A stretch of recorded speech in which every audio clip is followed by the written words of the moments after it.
Hai guys, kenalin nama gue Eca. Sebelum nonton video gue, tolong subscribe dulu ya. Oke, kita mulai guys. Jadi waktu itu gue kan pernah nih tinggal di perumahan yang namanya Bintang.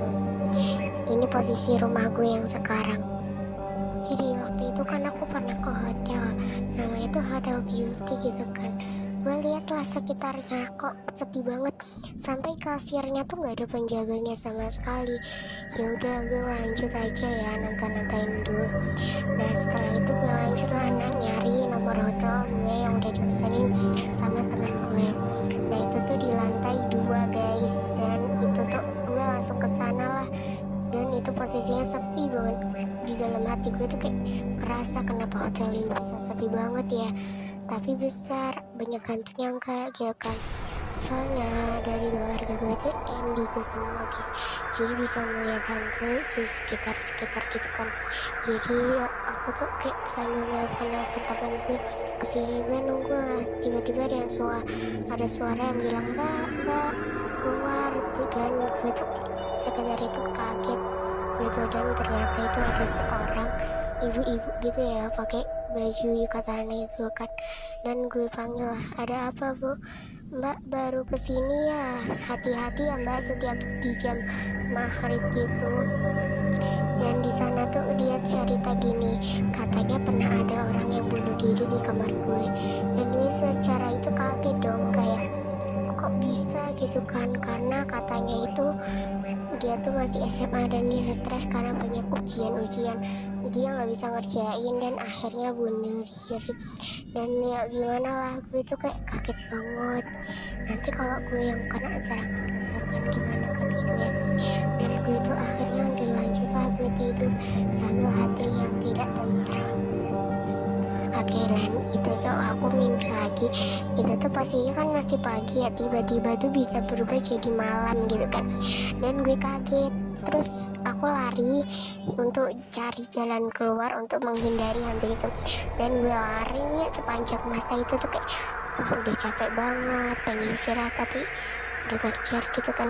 Nah hantu itu bilang, mbak tolong, gue nggak tahu kan minta tolong untuk apa. Dan gue tuh lewat jalan itu, dan itu ternyata jalan buntu. Dan gue kaget gini, mbak kenapa mbak cari aku gitu kan. Dia bilang kayak, gue langsung ngelawan aja, ternyata bisa dilawan gitu kan. Dan aku bilang gini, mbak tuh sebenarnya mau apa sih? Dia kayak mau berontak, aku nggak mau apa-apa, aku hanya ingin badanmu yang untuk menolong buat diriku. Dan akhirnya gue bisa ngalahin karena juga gue berdoa gitu kan. Dan gue tuh terus lari untuk mencari jalan untuk bangun di dunia mimpi ini. Dan seketika gue tuh bisa agak lari dan menjauh, tiba-tiba lompat itu kayak apa ya, mimpinya itu sepanjang-panjang itu sampai gue tuh ketakutan banget guys. Dan itulah hari yang paling gue takuti. Ternyata gue tuh masih di rumah sakit dong, bayangin rasa ketakutan gue. Tiba-tiba gue kesurupan, gak sadarkan diri. Dan itu tuh posisinya terus gue pingsan lagi.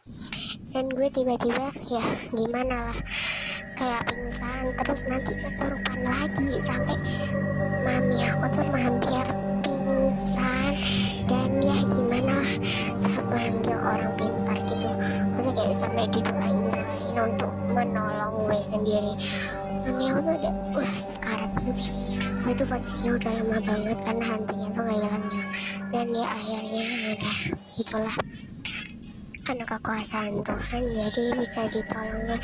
Tapi di sana tuh gue bilang kayak makin membaik, gue teriak-teriak. Dan itu posisi pingsan lagi, dan hampir itu badan gue udah lega banget. Tapi di balik layar itu ternyata masih ada hantu yang ngikutin gue. Dan itu tuh gue kayak ngerasa gimana nih, tolongin aku. Sampai aku kesurupan 3 kali.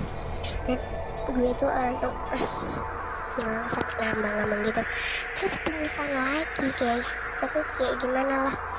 Dan oke, jadi itulah rasanya kayak mau kesurupan apa gimana. Makanya kalian teruslah hati-hati ya guys untuk menjaga komunitas-komunitas hotel atau gimana gitu. Dan seterusnya itu aku kaget banget waktu ya ceritanya itu cerita dari teman aku, jadi yang di sebelah sana itu teman aku dan mami aku ya guys, jadi jangan panik.